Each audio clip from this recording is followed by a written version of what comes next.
Hi, everyone, and welcome back to Confessions of an Autism Mom. I am Amanda, and you all know we talk all things autism. But today we have a special guest, Chantel, and she will be sharing her journey with autism with her daughter, Milan. Hey, Chantel, how are you? Hi, I'm doing great. How are you? I'm doing well. Thank you for asking. So let's go ahead and hop right on in. I do want you to start off by sharing a little about your family's journey with autism. Okay. So I'm Chantel. I am 28. Milan, she's 6. She's my daughter with autism. She was diagnosed at the age of 2. And then I have a son, Milo. He is 4. He just turned 4 this month. And I have my husband, Monte. So it's just the four of us. Okay.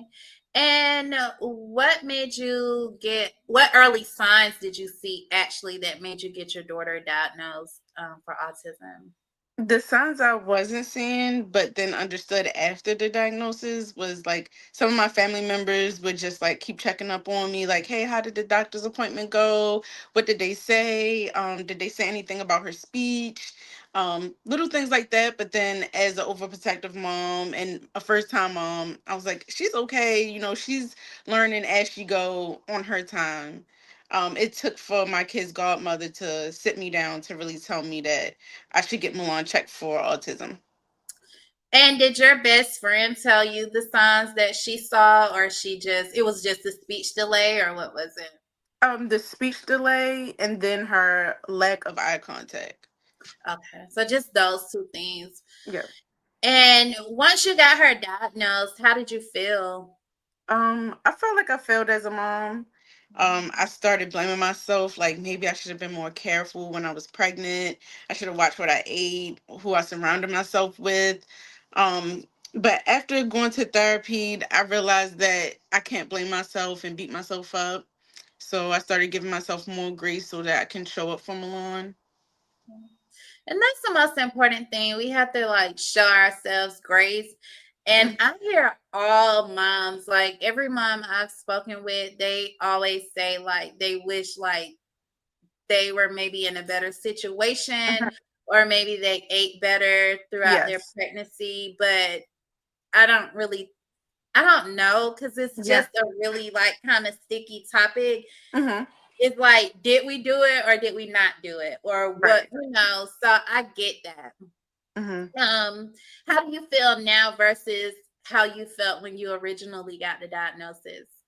I feel much better. Honestly, I was depressed for a long time.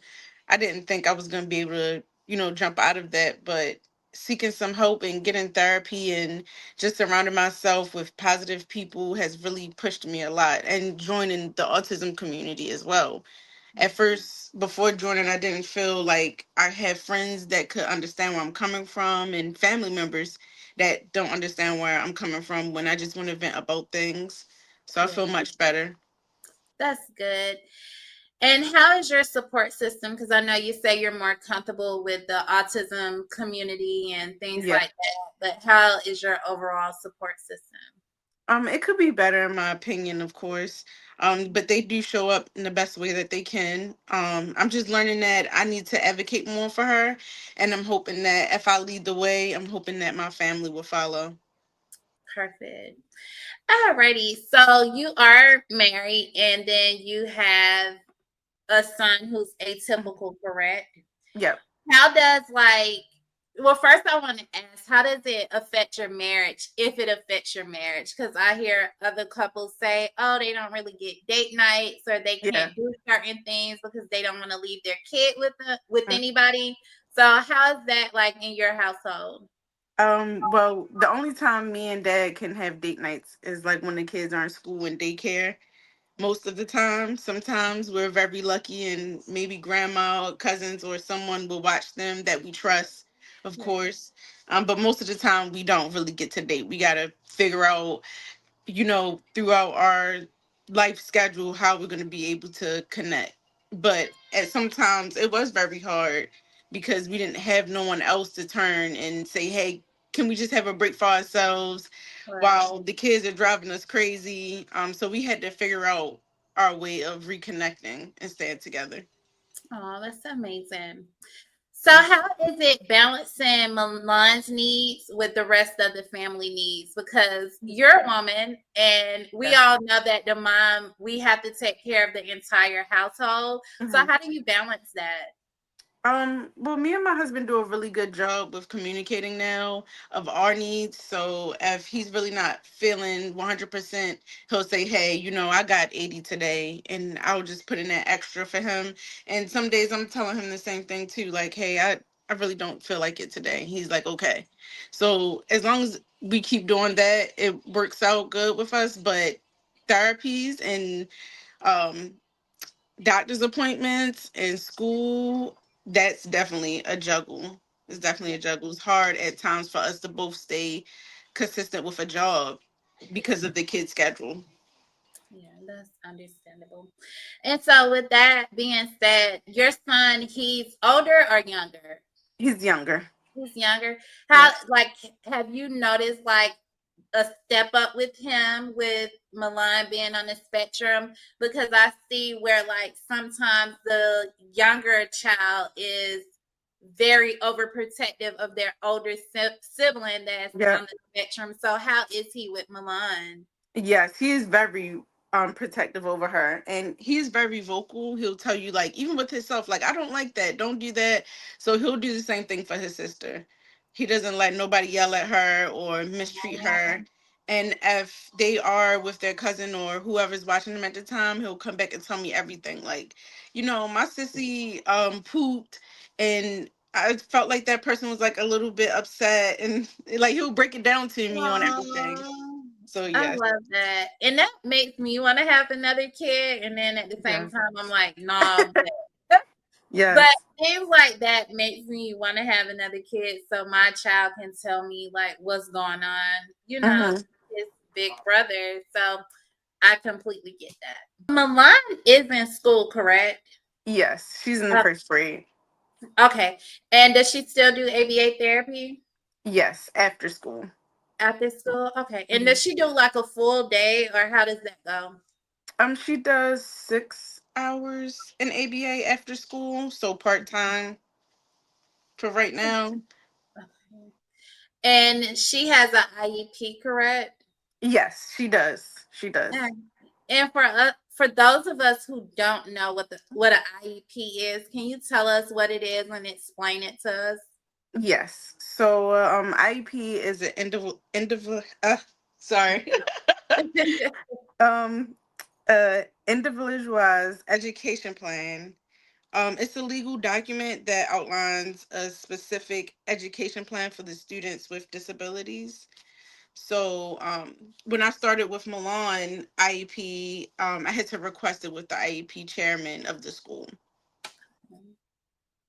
And after that process with the chairman, Mhm. I know some people say they have a meeting with a group of people, you all Yeah. set up goals and things like that. Yes. Yes. Okay. And did you have an advocate? Because I hear a lot of people say, I'm an advocate Hmm. for you and your child when it comes to an IEP down here in Yeah. Georgia. Like, we can hire a lawyer and Hmm. things like that. How does that work up there where you're from? For me, luckily I was able to connect with an advocate before I put Malone in school. And we just bounced back. She would just tell me like, hey, I tried this and it may work for me, it may not work for you. And then she just sent me a list of resources and I just did my research. I looked into it. And she just told me, every kid on the spectrum is unique in their own way. So you need to do the research for your child so that you can speak up for your child because the advice I have may not always work for you.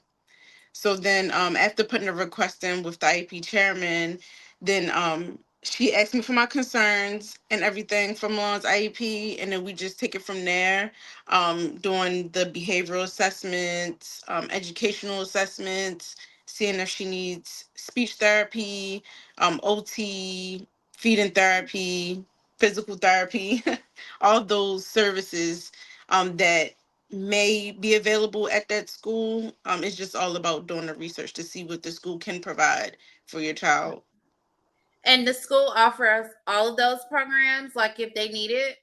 Or you Yes, majority of the services that school does provide, but some of them they don't. So okay. sometimes I live in Maryland, so sometimes if they cannot find a school that has all the services that the kids need, they will put them in the system where eventually it's like a lottery, and Uh-huh. she may be able to go to a school that will have everything that she needs. Oh, Yeah. so as far as the lottery, they pull every year so many kids' Yeah. names. Yeah. Oh, that's interesting. Yeah. That is new to me. How was her transition into school? Like, did she enjoy going to school? Was she excited, or was it kind of like out of her routine? So she was like, I don't want to do this. She was so excited that Mhm. her listening ears was just not working. So then that's made it overwhelming for me and dad and the teachers so she could do her educational assessment. She didn't want to do it. She wanted to go to the gym, the library. She wanted to take tours of the school every day. But now we're in like month 3 of her being in school, and it's much better now. She'll go straight to her aide. Her aide would take her straight to whichever class she has to go to at the time. So she's doing much better. But in the beginning it was very difficult and overwhelming. And what advice do you give parents that are going through the IEP process? Like, what would you tell them? I would say to study and to look into the rights, depending on what state you're in. Definitely look into the rights for you and your child, and just advocate for them. Ask questions if you don't understand. Just ask them like, hey, what does that mean? What's this abbreviation? And learning the terminology, I would say, will really help. So when you're in those meetings, you know what you're talking about, and you don't when you leave the meeting, you don't feel like what really happened, and you're just signing papers and you really don't know what's going on with your kid. And then sometimes just, every day asking, hey, how was their day? What did they do? What's their homework? What's some things I should do at home with them as well? So with the IEP, and I always wondered this because you know how you see different stories on like social media, and Uh-huh. they're like, "Oh, the school called me today, and they were saying my kid did this, that, and the third, Uh-huh. or I requested this, but I didn't get it." Uh-huh. What does the IEP actually like entails? I would say that it all depends on the state, and it all Okay. depends on your rights and what the school has to provide.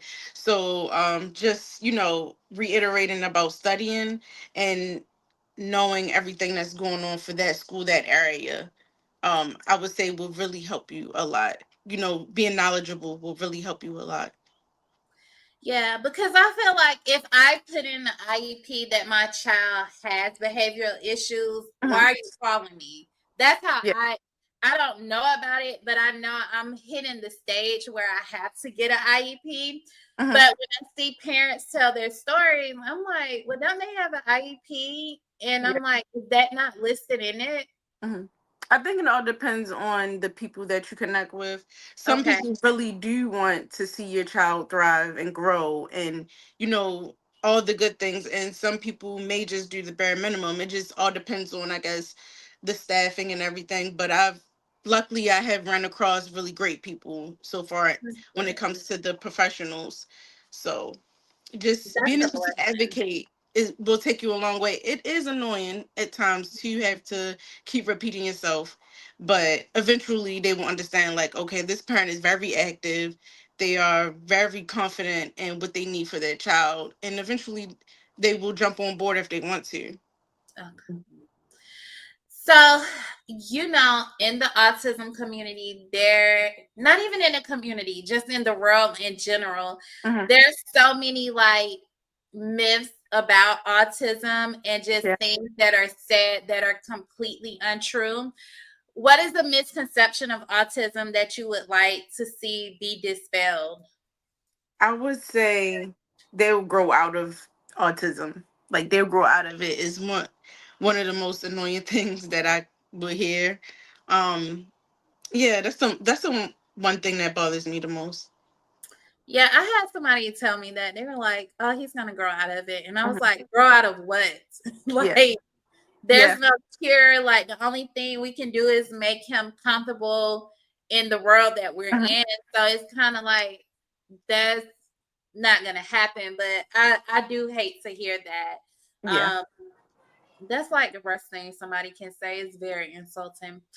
What advice would you give a new mom like that's coming into the journey? Because you have been in it for what 6, 7 years now. Yes. Like, Yes. Yes. what advice would you give someone? Because I didn't really have anybody to like give me like advice from like another mom. I Yeah. had family telling me that it'll be okay, but what advice would you give someone? I would give moms, parents all together, to really do the work for yourself and figure out the ways that you need to heal inside so that you can show up for your kid. And then just to keep on advocating and never give up. I know it sounds so cliche, but as time go by, you'll start seeing the changes. You start seeing the growth in your child and you as well, and you'll just be so proud of that to be like, oh, I'm glad that I stood up, and and sometimes you may end up standing up for someone else as well in the midst of that. Yeah. And what is something that is like very rewarding throughout your journey with autism? I would say what's most rewarding is Milan's like attachment to me, like her showing me love and affection is very rewarding. Is Milan nonverbal or is she verbal? Yes, Milan's nonverbal. Okay. Yeah. That is an amazing feeling Yeah. because I know, like, I'll tell Aiden, I'm like, I love you, and he'll give me a kiss. Hmm. And that is like the most amazing feeling in the world Yes. because it's like people don't realize how smart they are. And it's Mhm. like you can connect the kiss to I love you. And that's your Yes. way of so that is a rewarding feeling. So the podcast is named Confessions of an Autism Mom. What is your confession as an autism mom? My confession as an autism mom is that I'm just getting my pink back. Even though I've been in this journey for quite a while now, I'm just finding that confidence in myself so that I could pour more into Milan and my family. That's good to hear. I'm glad you found yourself again because Thank you. we do drown into other things and we forget who we are. So Yeah. that is a good Thank thing. you. So can you tell everyone where they can find you on social media? Because you do have Yeah. really good content and I love watching it and seeing the baby. So can you Thank tell you. them where they can find you? Yes, you can find me on TikTok and Instagram, all things AFM. Perfect. And I will put that in the description. Thank you so much, Chantel, Of for course. telling Thank you us for your having me. story. And everybody, please comment below and let us know how you enjoyed. And even if you have questions, Chantel and I will both answer them for you. But for the most part, if you did like this video, please like and subscribe. And also share the video because you never know how Chantel's journey can affect someone. So we will see y'all next week with another special guest. And thank y'all for joining. Bye bye. Bye.